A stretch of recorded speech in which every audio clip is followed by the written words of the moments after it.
Aleluia. Glória a Deus. Glória a Deus. Aleluia. Aleluia. Aleluia. Glória a Deus. Pai, obrigada porque estamos aqui mais esta noite. Obrigada por cada irmão que já chegou. Obrigada por aqueles que estão a caminho. Nos entregamos em Tuas mãos e nos entregamos ao Teu Espírito, para que Teu Espírito nos ensine, que nosso coração seja iluminado para compreendermos as verdades da Tua palavra. Pai, nós precisamos de Ti, precisamos que o Senhor venha nos trazer espírito de sabedoria e de revelação. Nós Te agradecemos, porque o Senhor nos ama e o Senhor tem cuidado de nós. E o Senhor que começou boa obra nas nossas vidas, vai completar esta obra até o dia de Cristo Jesus. Muito obrigada, em nome de Jesus. Amém. Irmãos, nós começamos na terça-feira passada, então falar sobre discipulado, não é? Então, nós vimos que Jesus, aqui na terra, quando começou o seu ministério, ele tinha um tempo limitado. Jesus começou seu ministério com 30 anos, com 33 anos ele morreu. Então, ele sabia que ele tinha pouco tempo, não é? Então, ele tinha um tempo limitado e ele sabia também que as suas atividades tinham que ser limitadas. E nós vimos uma série de coisas que Jesus não fez aqui na terra durante seu ministério e durante a sua vida, não é? Mas nós vimos então o que foi que Jesus fez, não é? Então, Jesus tinha um ministério público e tinha um ministério particular. Então, no ministério público, ele ensinava, ele pregava o evangelho do reino, ele curava as pessoas de toda sorte de doenças e enfermidades, ele libertava os cativos. Então, esse fazia parte do ministério público de Jesus. E no seu ministério particular, o que Jesus fazia? Então, nós vimos que Jesus fazia discípulos. Então, Jesus fazia discípulos. Então, nós queremos ser como Jesus, não é? Nós somos chamados a ser como Ele. Então, nós sabemos que talvez em nós possa haver alguma limitação de nós desenvolvermos o ministério público que Ele desenvolveu, não é? Mas o ministério particular dele, que é fazer discípulos, todos nós temos a possibilidade de desenvolver, não é? Então, nós consultamos no Novo Testamento os textos onde aparece a grande comissão, né? Quando fala grande comissão, uma comissão é uma tarefa, não é, que Jesus confiou aos seus discípulos antes de subir, de ir para o céu. Então, ele deixou uma tarefa para a gente, e é uma grande tarefa. Então, uma grande comissão. E nós vimos os 3 evangelhos onde aparece a grande comissão. Lá em Marcos, né, onde está escrito: ide por todo o mundo e pregai o evangelho a toda criatura. Vimos também em Lucas, no capítulo 24, não é? Versículos 44 a 48, mas eu vou ler só uma parte que diz assim: disse-lhes, e lhes disse, assim está escrito, que o Cristo havia de padecer e ressuscitar dentre os mortos no 3º dia, e que em seu nome se pregasse arrependimento para remissão de pecados a todas as nações, começando em Jerusalém. Vós sois testemunhas destas coisas. Então, nós somos testemunhas, de Jesus, somos testemunhas da sua morte, da sua ressurreição. Nós tivemos um encontro com Ele que transformou a nossa vida e agora nós temos que pregar, né, o Evangelho, que é pregar o arrependimento para a remissão de pecados, que faz parte da grande comissão. E em Mateus, no capítulo 28, 18 a 20, que é onde aparece a grande comissão na sua forma mais completa, não é? Então nós vamos tornar esse texto, Mateus 28, 18 a 20. Jesus, aproximando-se, falou-lhes dizendo: toda a autoridade me foi dada no céu e na terra. Ide, portanto, fazei discípulos de todas as nações, batizando-os em nome do Pai, do Filho e do Espírito Santo, ensinando a guardar todas as coisas que vos tenho ordenado. E eis que estou convosco todos os dias, até a consumação dos séculos. Então, aqui estão as palavras de Jesus, confiando aos seus discípulos a tarefa, a grande comissão, não é? E nessas palavras, nós encontramos, primeiro, uma autoridade delegada, não é? Então, no versículo 18, Jesus falou: toda autoridade me foi dada no céu e na terra. Nós falamos sobre essa questão da autoridade, que quando Deus criou Adão e Eva, Ele deu a eles, ao homem, autoridade para governar a terra, para dominar, para sujeitar. Mas quando o homem pecou, não é? Então ele transferiu essa autoridade para o diabo. E o diabo passou a ter autoridade aqui na terra. E nós vimos lá o texto de Lucas, que fala da tentação de Jesus, que o próprio Satanás, em uma das tentações, ele fala que a autoridade do mundo foi entregue a ele, e por isso ele estava oferecendo a autoridade a Jesus, numa das tentações, não é? Agora, quando Jesus veio à Terra, Jesus veio, né, para uma das coisas, recuperar a autoridade que nós tínhamos perdido. Né? Nós tínhamos perdido a autoridade que Deus tinha dado ao homem, perdemos a comunhão com Deus, ficamos mortos espiritualmente. Então Jesus, ele veio à Terra, né, para buscar e salvar o que se havia perdido, não é? E o que se havia perdido? Entre outras coisas, a comunhão e a autoridade.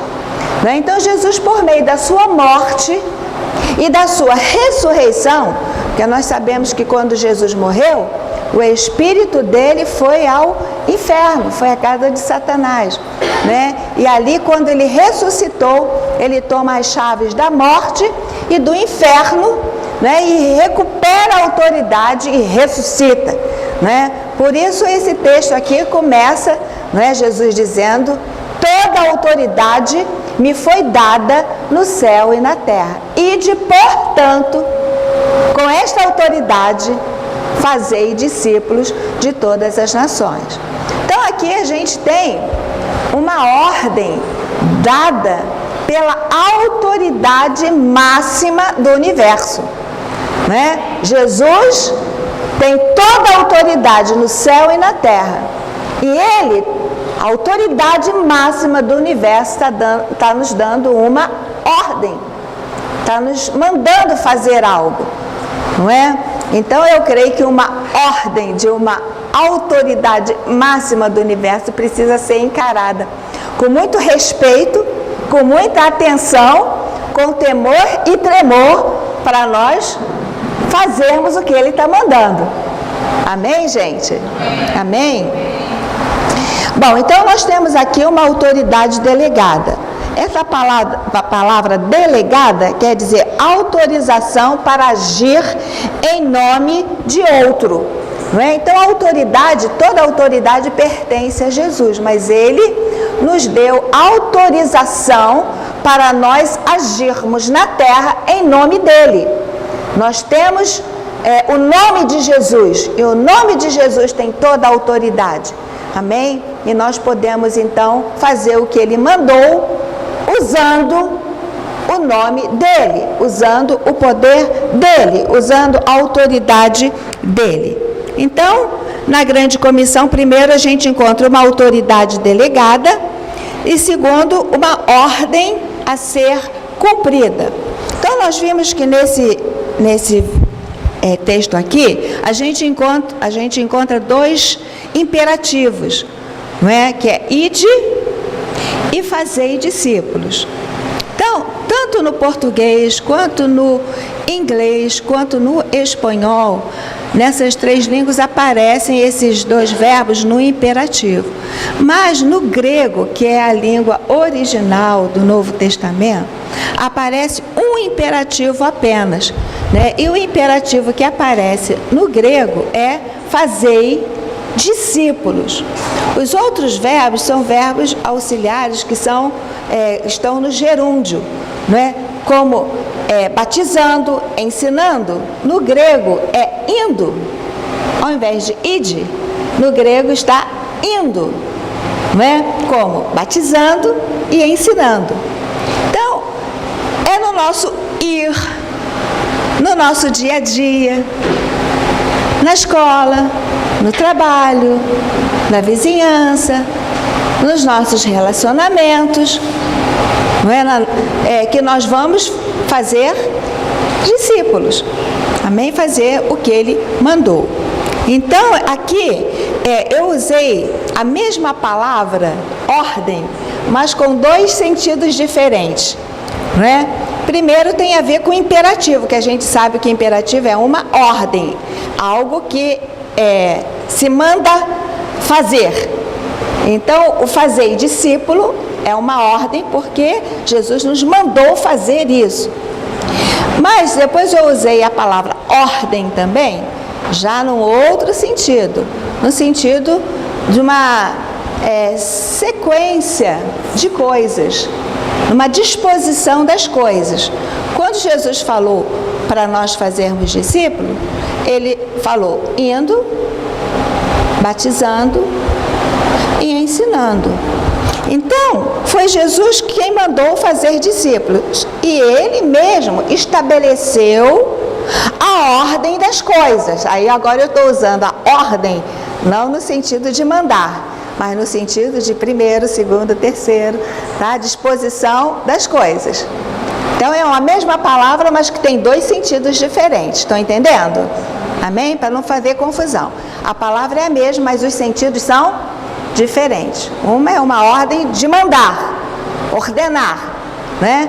Outra é uma ordem também de ordenar, mas de primeiro, segundo, primeiro da fila, segundo da fila, terceiro, amém? Então Jesus que mandou fazer discípulos, ele disse como seria a ordem, a disposição de que nós devemos fazer. Então ele diz à medida que nós formos indo, então você vai fazer discípulos, né? Então a gente vai levar a pessoa a se arrepender dos seus pecados e a crer em Jesus. E quando uma pessoa faz isso, o próximo passo é ser batizado. Amém? Então, aqui a gente vê que há essa sequência, não é? Então, a porta de entrada no caminho do discipulado é o batismo. A gente não pode discipular alguém que não assumiu um compromisso com Jesus e não foi batizado. Por quê? Ela não é discípulo. Discipulado é para quem é discípulo. Amém? A gente pode estar evangelizando, a gente pode estar falando de Jesus, a gente pode estar orando por uma pessoa até que ela caia de quatro aos pés de Jesus. Amém? E aí, quando ela faz isso, o próximo passo, ser batizado. Não é? Então a gente inclusive comentou que normalmente muitas igrejas, né, tinha a classe de catecúmenos, né, que passava às vezes meses e até anos, né, para que a pessoa seja batizada. E às vezes as pessoas falavam assim, não, eu não estou pronta para ser batizada. Então o único requisito para alguém ser batizado é ela se arrepender de seus pecados e crer em Jesus e assumir um compromisso de querer seguir Jesus. Amém? E aí ela é batizada e o passo seguinte, ensinando. Aí começa a parte do ensinar. Amém, gente? Então, só após o batismo é que podemos começar o discipulado. E aí, então, eu fiz a pergunta, né? Será que os discípulos entenderam quando Jesus falou para eles, fazei discípulos de todas as nações? Né? Nós fizemos essa pergunta e nós concluímos que... O que nós concluímos? Que eles entenderam. Eles entenderam o que Jesus estava falando. Porque Jesus estava falando para eles fazerem algo que ele tinha feito com eles ao longo dos 3 anos de ministério. Então Jesus estava simplesmente falando, isso que eu fiz com vocês, vocês vão fazer com os outros. Amém? Então, é claro que eles entenderam, porque eles iam só continuar aquilo que Jesus mesmo praticara com eles. E nisso, nessa autoridade delegada, Jesus confiou o futuro da igreja na mão deles. Porque foi através desse processo ao longo das gerações que o Evangelho chegou até nós. E agora chegou a nossa vez de darmos continuidade, né, para que os outros que vão chegar também vão recebendo a mensagem de salvação e vão sendo batizados e ensinados. Amém? Então, nós vimos que nessas palavras de Jesus existe uma autoridade delegada, uma ordem a ser cumprida e existe uma promessa, não é? Jesus falou, eis que estou convosco todos os dias até a consumação dos séculos. Então, Jesus prometeu estar conosco, nos ajudando nesta tarefa. Então, foi algo que ressaltou para mim, dessa vez, é que a gente usa muito esse texto, né? Eis que estou convosco todos os dias. Jesus está comigo todos os dias, está com você todos os dias, e a gente sabe que Ele nos ajuda na nossa vida pessoal, nos nossos afazeres, nas nossas tarefas, mas a gente não pode desvincular essa promessa do contexto. Amém? Então, Jesus, Ele falou que está conosco todos os dias para que nós cumpramos aquilo que Ele falou para a gente fazer. Ele está com a gente para nos ajudar na tarefa de fazer discípulos. E Ele disse, eis que estou convosco todos os dias. Então, isso quer dizer que se faz discípulos todos os dias, diariamente, nas pessoas do nosso relacionamento, nós devemos estar fazendo discípulos. E nós vamos ver como é que é isso. Amém? Nós devemos estar fazendo discípulos. A gente não tem que marcar um encontro especial para fazer discípulos. Nós fazemos discípulos na nossa vida. É claro que podemos ter um encontro para poder ensinar, para poder aprofundar, a pessoa falar e tudo, mas nós vamos ver que essa tarefa de fazer discípulos, ela vai além disso. É maior do que isso. Amém? Então, Jesus, Ele não falou para nós fazermos convertidos. Ele falou para nós fazermos discípulos. Então, quando uma pessoa assume o compromisso com Jesus, nós devemos dizer para ela que a partir de agora, você se tornou um discípulo de Jesus. Amém? Então, nós precisamos falar para a pessoa, porque esse é o chamado de Jesus para nós sermos seus discípulos. Essa é a vocação. Vocação quer dizer chamado, né? Jesus está chamando para nós sermos o quê? Discípulos dele. E nós já somos. E aqueles que se converterem, nós vamos dizer para eles, agora, a partir de agora, você é um discípulo de Jesus, um seguidor de Jesus. Amém? Bom, então, diante dessa tarefa que Jesus confiou a nós, fazer discípulos, nós vamos ver então quais são as bases do discipulado. Então, primeiramente, nós vamos procurar definir algumas palavras, né? Então, primeira palavra que nós vamos definir é a palavra discípulo. O que significa discípulo? aprendiz, né? Aluno. Então, aluno, aprendiz, aquele que segue o ensino, a doutrina de alguém. Então, esse é um discípulo, um aprendiz. Discípulo não é uma palavra genuinamente cristã. Não foi Jesus que criou a palavra discípulo. Essa palavra, ela era usada antes de Jesus, não é? Então vamos ver, no Velho Testamento, vamos abrir em 2 de Reis, capítulo 2, versículo 3. 2 de Reis, 2, 3.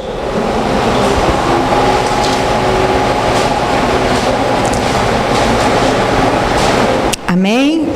Chegaram aí todos? 2 de Reis 2, 3. Então os discípulos dos profetas que estavam em Betel saíram ao encontro de Eliseu e lhe disseram: sabes que o Senhor hoje tomará o teu senhor elevando sobre a tua cabeça? Respondeu ele: também eu sei, calai-vos. Então aqui fala sobre discípulos dos profetas. Aqui estava Elias e Eliseu. Aqui estava chegando a ocasião de Elias ser tomado, não é? Então ele passou por Betel, depois ele passou por Jericó, depois ele passou por outros locais, não é? E em cada local que eles iam passando, tinha os discípulos dos profetas daquele lugar, né? Chegavam para Eliseu e falavam: ó, teu senhor vai ser tomado hoje, não é? Então aqui está falando que os profetas tinham o quê? Discípulos, amém? Os profetas tinham discípulos. Vamos lá em Amós, mais um texto. Amós 7, 14. Amós 7, 14.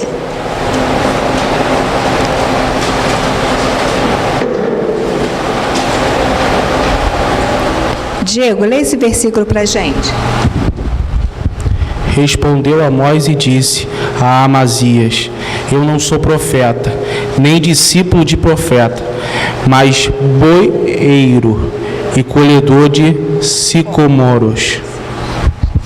Então, é Amós falando, né, que ele não era profeta nem discípulo de profeta. Isso quer dizer que profetas tinham discípulos. Não era o caso de Amós, que ele não era nem profeta nem discípulo de profeta, mas ele cita aqui que profeta tinha discípulos. Amém? Então, os profetas do Antigo Testamento tinham discípulos. Os filósofos gregos tinham discípulos.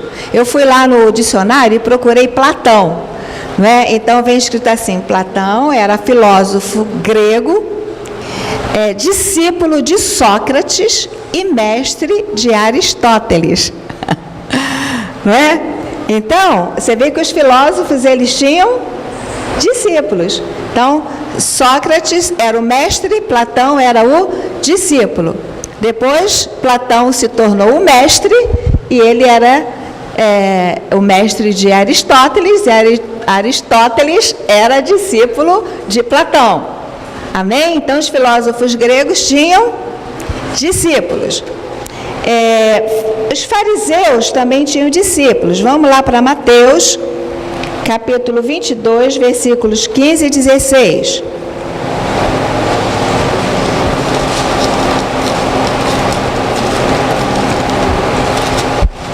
Mateus 22, versículos 15 e 16. Amém? Amém? Chegaram aí? Mateus 22, versículos 15 e 16.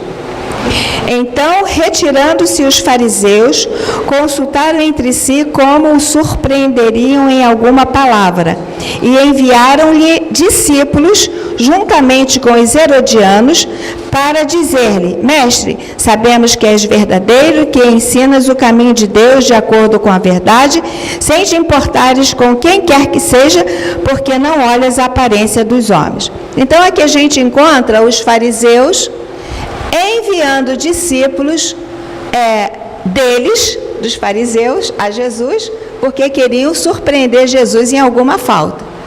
Tá certo? Então aqui cita que os fariseus tinham o quê? Discípulos. Amém, gente? Vamos lá para Lucas 7:18. Lucas 7:18.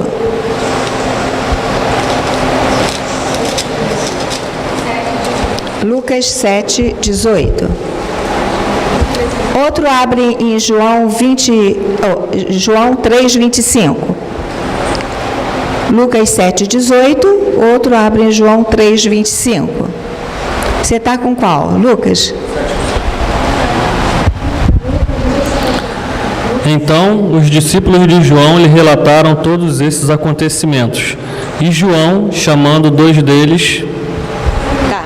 Então, aqui está falando de João, que João? João Batista, tá? Então, João Batista tinha discípulos. Alguém pegou João 3? Alguém abriu em João 3? Abriu? Aqui, Diego. 3:25, né? João 3:25. Ora, entre os discípulos de João e um judeu suscitou-se uma contenda com respeito à purificação. Então, aqui está falando, entre os discípulos de João, citou uma contenda. Então, João Batista tinha discípulos. Amém? Agora, a gente pode verificar, a gente já viu então que essa palavra discípulo antecede a Jesus. Não é uma palavra genuinamente cristã, não é? E não foi criada por Jesus. Então, vimos que no Velho Testamento os profetas tinham discípulos, os filósofos gregos tinham discípulos, os fariseus tinham discípulos e João Batista tinha discípulos. Então, a gente pode verificar também que em determinadas profissões existe um vínculo muito íntimo entre a pessoa, né, que ensina, o mestre, né, e o seu aprendiz, não é? Por exemplo, normalmente relojoeiro é filho de relojoeiro, já viu isso? Às vezes é uma família, né, de relojoeiro. Então o filho aprende com o pai a profissão. Jesus também aprendeu a profissão de carpinteiro com seu pai José, que era carpinteiro. Então, em algumas profissões existe um vínculo muito íntimo, né? Do mestre, da pessoa que ensina e o seu aprendiz. Então, o que o mestre faz? Ele repassa o que ele sabe ao seu discípulo. E aí o discípulo observa, tanto na teoria quanto na prática, o mestre, não é? E aí a gente vê que então o discípulo aprende como? Pelo que ele ouve, pelo que ele observa, e daqui a pouco ele está seguindo e imitando o seu mestre. Amém? Amém? Eu me lembro muito do irmão Sebastião, né? O presbítero Sebastião, né? Que quando ele procurou Jonatas, e ele tocava aquele trompete de forma maravilhosa, né? E ele falou para o Jonatas: eu vejo que você gosta de instrumentos, não é? Eu não gostaria de ir embora sem passar meus conhecimentos de pistão para alguém, não é? E desafiou o Jonatas, que ele queria passar para ele.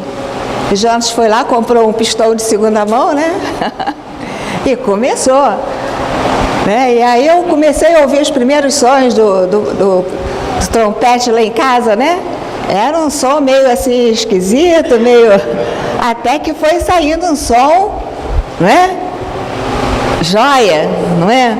E aí eu lembro até que no dia do sepultamento dele, né, que ele faleceu, e aí o apóstolo chamou o Jonatas, né, para tocar o pistão, porque o aprendiz, o aluno, ia honrar o seu mestre. Amém? E ali foi assim uma emoção só, né? Então para a família foi algo violento, né? E foi muito tremendo. Amém, gente? Então, essa relação de mestre e aluno, não é? Então, o mestre, ele passa o que ele sabe para o seu aprendiz, para o seu aluno. O aluno ele vai observar a teoria e a prática, e daí ele aprende então pelo que ele ouve, pelo que ele observa, e daí ele sai fazendo igual. Amém? Ele sai seguindo e imitando. Então isso aí tudo tem a ver com a palavra discípulo. Amém? Então agora vamos definir a palavra discipulado. Então a palavra discipulado significa aprendizado. Então ela provém das palavras bíblicas, né? Fazei discípulos, lá de Mateus 28:19, que a gente já leu, e vamos ver em Efésios 4:20 e 21.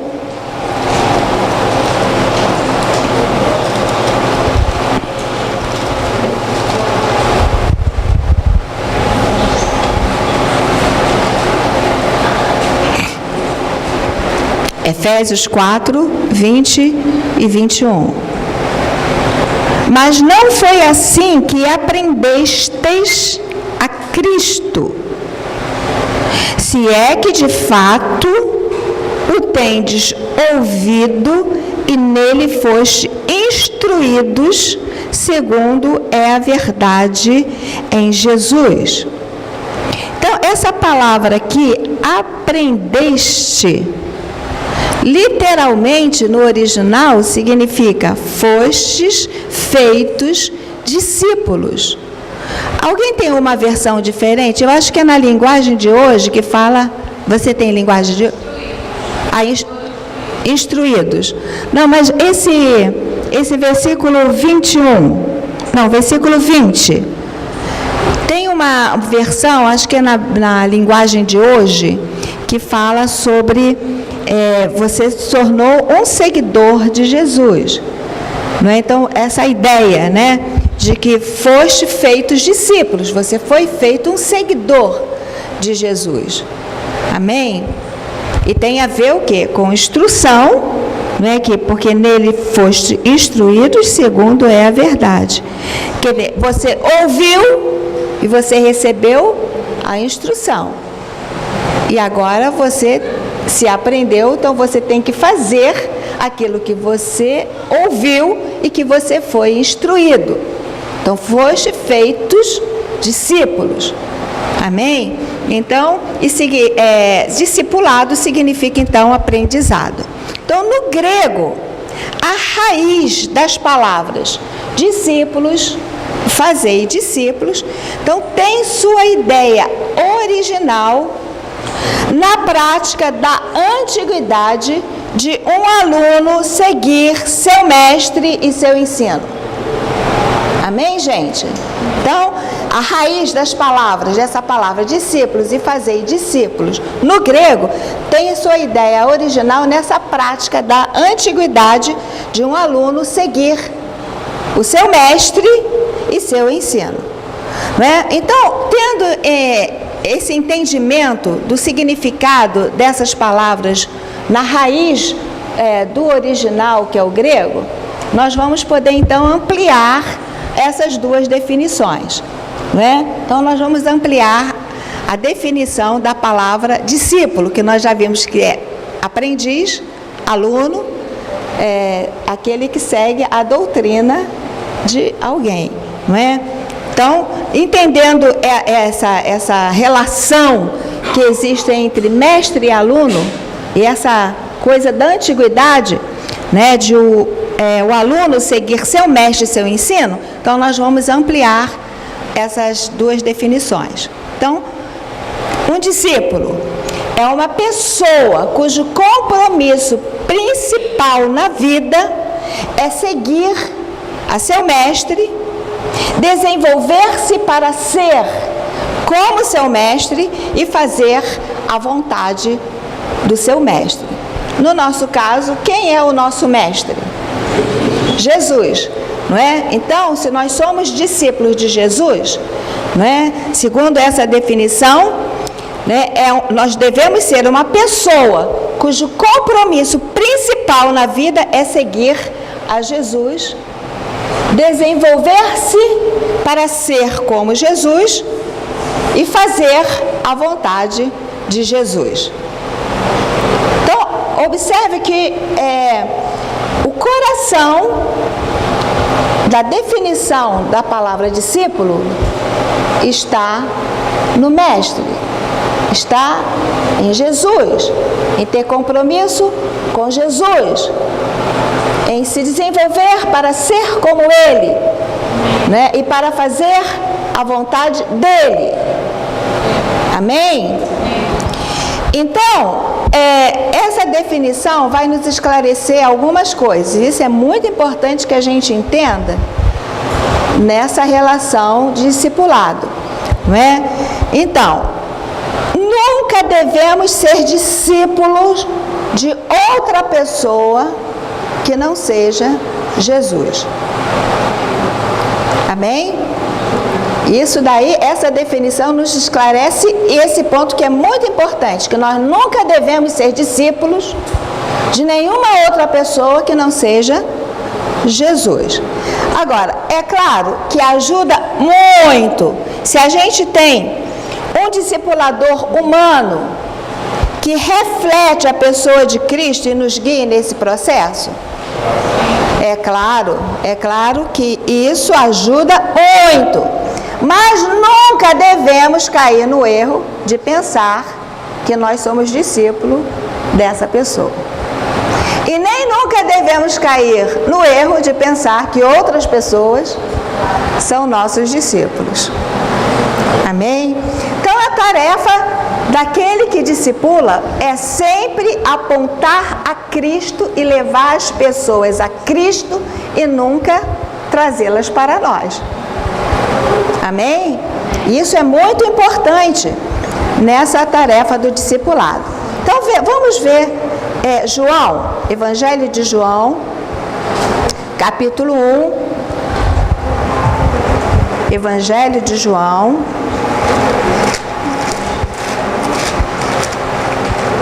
capítulo 1, vamos ler versículo 29, depois vamos ler outros versículos.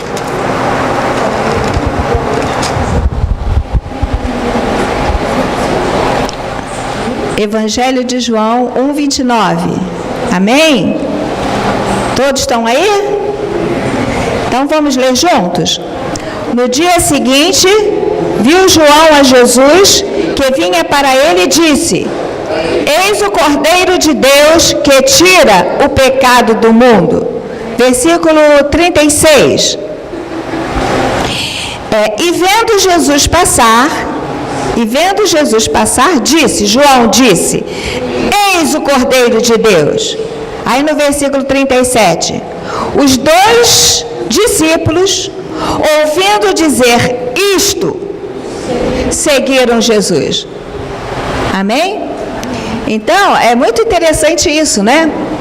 Porque esses dois aqui eram discípulos de João. Um deles era Pedro e o outro era João. Eles antes eram discípulos de João Batista. Mas quando Jesus... Isso é. É André e João. Aqui não diz que é João, mas fala o outro discípulo. Não é? Aqui está falando de André e João. Mas só que não cita João, porque sempre fala o outro discípulo. Né? Mas João nunca cita ele mesmo. Ele fala o outro discípulo, o discípulo a quem Jesus amava. Não é? Então, ele nunca se cita, mas a gente sabe que esse outro discípulo, esse discípulo que ele sempre se refere era João, era ele mesmo. Então, era André e João. E André, mas logo depois ele fala, encontramos o Messias. Aí ele fala para Pedro, não é? E depois, mais à frente, falam para Natanael também.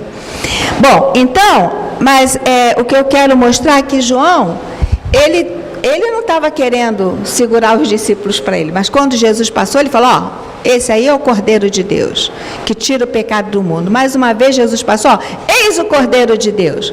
E aí, quando eles ouviram isso, o que eles fizeram? Eles deixaram João lá e foram atrás de Jesus. Amém?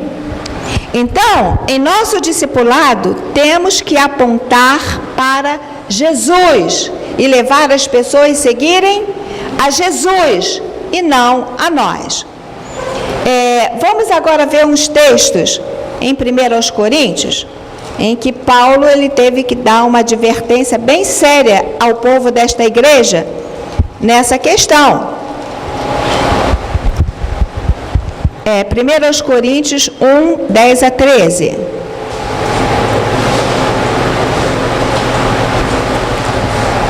Todos chegaram em 1 Coríntios 1, 10 a 13. Versículo 10. Rogo-vos, irmãos, pelo nome de nosso Senhor Jesus Cristo, que faleis todos a mesma coisa, e não haja entre vós divisões. Antes, sejais inteiramente unidos, na mesma disposição mental e no mesmo parecer. Pois a vosso respeito, meus irmãos, fui informado pelos da casa de Cloé que há contendas entre vós. Refiro-me ao fato de cada um de vós dizer: eu sou de Paulo, e eu de Apolo, e eu de Cefas, e eu de Cristo. Acaso Cristo está dividido? Foi Paulo crucificado em favor de vós? Ou foste porventura batizados em nome de Paulo? Paulo está dando um puxão de orelha nessa turma aqui. Vamos lá, capítulo 3, versículos de 1 a 9. Eu, porém, irmãos, não vos pude falar como a espirituais, e sim como a carnais, como a crianças em Cristo. Leite vos dei a beber, não vos dei alimento sólido, porque ainda não podíeis suportá-lo. Nem ainda agora podeis, porque ainda sois carnais. Portanto, havendo entre vós ciúmes e contendas, não é assim que sois carnais e andais segundo o homem? Quando, pois, alguém diz: eu sou de Paulo, e outro: eu de Apolo, não é evidente que andais segundo os homens? Quem é Apolo? E quem é Paulo? Servos por meio de quem crestes. E isto conforme o Senhor concedeu a cada um. Eu plantei, Apolo regou, mas o crescimento veio de Deus. De modo que nem o que planta é coisa alguma, nem o que rega, mas Deus que dá o crescimento. Ora, o que planta e o que rega são um, e cada um receberá o seu galardão segundo o seu próprio trabalho. Porque de Deus somos cooperadores, lavoura de Deus, edifício de Deus sois vós. Ainda nesse mesmo capítulo, versículos 21 a 23. Portanto, ninguém se glorie nos homens, porque tudo é vosso, seja Paulo, seja Apolo, seja Cefas, seja o mundo, seja a vida, seja a morte, sejam as coisas presentes, sejam as futuras. Tudo é vosso, e vós de Cristo e Cristo de Deus. Então aqui, nós vemos nesses textos aqui, o apóstolo Paulo advertindo muito seriamente a igreja de Corinto, né? Por gloriar-se nos homens. Não é? Então nós temos que estar sempre entendendo, né, que nós devemos ser um bom modelo para as pessoas. E isso vai ajudar muito as pessoas verem modelos humanos que refletem Cristo. Mas nunca nós vamos pensar e cair no erro de que essas pessoas são nossos discípulos, ou que nós mesmos somos discípulos de alguém, ainda que a gente tenha um bom modelo, não é? E refletindo a imagem de Cristo, mas sempre nós vamos ser discípulos de Cristo. Amém, gente? Amém. Eu vou ter que parar aqui, eu ia dar a definição mais ampliada da palavra discipulado. Mas hoje é um dia especial e nós não vamos ter intervalo. Nós vamos dar 2 tempos seguidos. Tá? Então, eu estou terminando agora, o apóstolo vai pegar, ele vai dar continuidade e depois nós vamos ter algo especial. Amém?